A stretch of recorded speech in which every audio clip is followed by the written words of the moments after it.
Assalamu alaikum. I'm Tuba Kamil and I have Arfa Syed on our podcast today. Arfa serves as a senior vice president at Oula in cooperation with Kantar. She's a researcher, mentor, and a life coach. Hello, Arfa.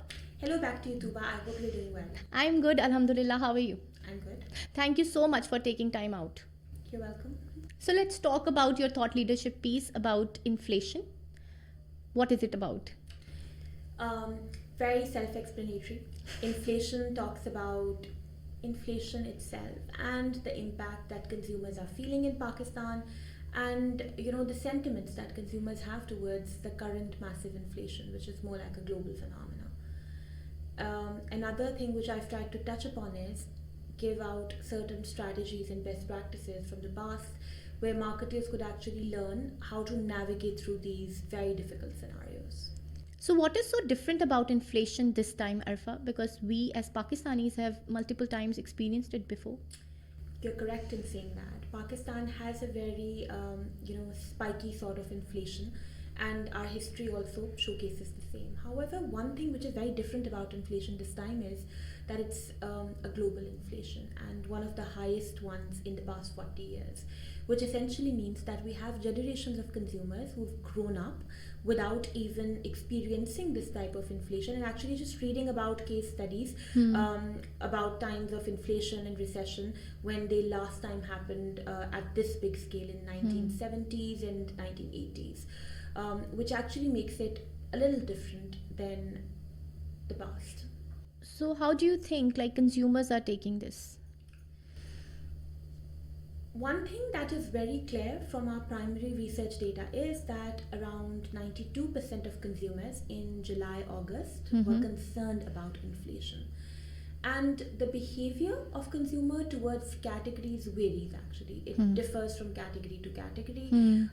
However, one thing which clearly showcases from the data sets that we have is that consumers are very concerned about the current inflationary pressures, and in certain categories, for instance, the aggregate demand is falling down.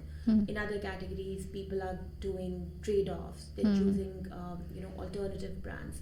Decision making is changing. Arfa, you mentioned about impact on different categories. Can you please shed some more light on that? Of course. So I'll just give you two examples. If you look at impulse-driven categories, what you will see that there will be a reduction in the overall moments of consumption of those categories. Pakistan has long, been known as a stoic society. The biggest thing that we take a lot of pride in ourselves is controlling our desires, and in a scenario where we food almost emerges as an indulgence. In categories which are more individualistic, which are about giving pleasure to one's own self, we see a reduction in the overall moments of consumption. However, if you look at categories which are other than this, for instance, if you look at personal hygiene as a category, there's a very different story which you will see over there.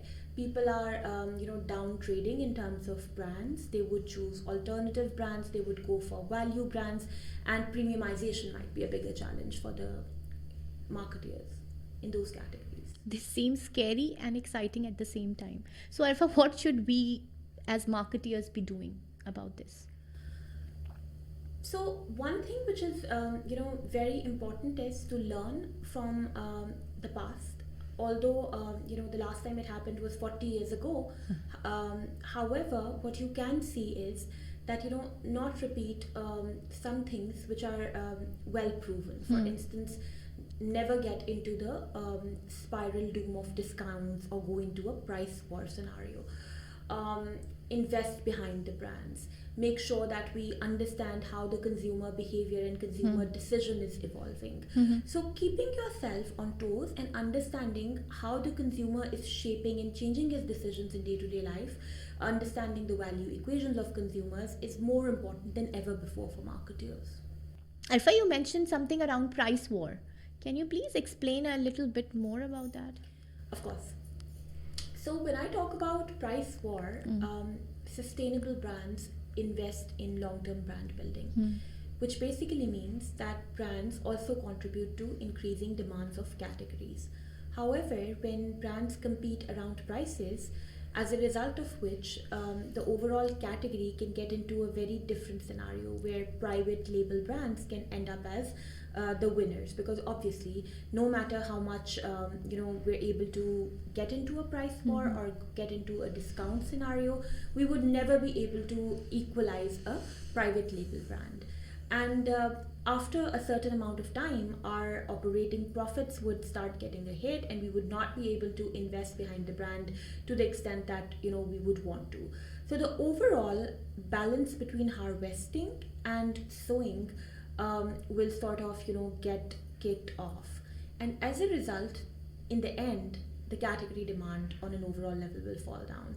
Hence, at Kantar, at Oula, we do not suggest taking that route in particular. So then, how should marketeers be defining the value of their brands? Well, the answer to that actually lies in decoding the value equation, and the only way to decode it in the right manner is to look at it from the lens of the consumer. And we've got a very interesting framework around value equation available within the Kantar world. The whole idea for us is to talk about the things that matter for the consumer at a particular time. For instance, flavor might be the most important driver which correlates highest with value at a particular time.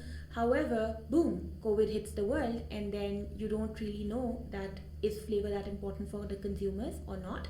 And safety or hygiene, which wasn't really a part of consumer decision making earlier, comes into play.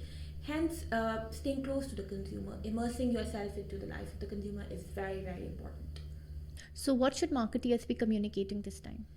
So, in my thought leadership piece, I've also referenced back to two very interesting studies, one by Ubiquity and the second one by IPA itself, where there is a lot of evidence available that it is actually balancing the long-term and the short-term benefits for the brand that is important in times of recession. One thing that we really need to focus on is the long-term impact on sales of the brand. And no matter how pushing the situation becomes, we should not be really putting long-term brand building at the back burner, because at the end of the day, in these troublesome, stormy times, it is our brand that is going to help us navigate forward.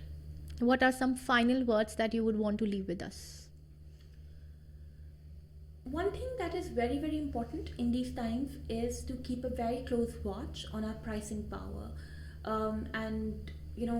Within Kantar, there's an excellent way of looking at your pricing power, measuring your pricing worth, and your price perception. So you need to have a very close watch on it.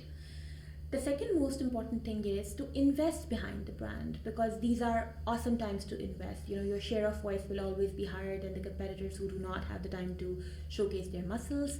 The third important thing is to actually look at the content that we're investing in, because if we evaluate and we take ahead powerful creatives, that sort of leads us into a win-win situation. And the fourth final thing which I want to leave you with is, and everybody with, is that we need to focus on crafting and looking at our value equations on a constant basis, rather than exploring the value equation once and then parking it for the 5 years, because we're in a very dynamic scenario now. Thank you so much, Arfa, for sharing this wonderful and insightful thought leadership piece with us. Thank you so much, everyone, for viewing this conversation and being part of this conversation. I hope you enjoyed it. If you have any queries, you can always contact us through the email address on the screen below. If you love this content, you can subscribe to our channel. Thank you so much.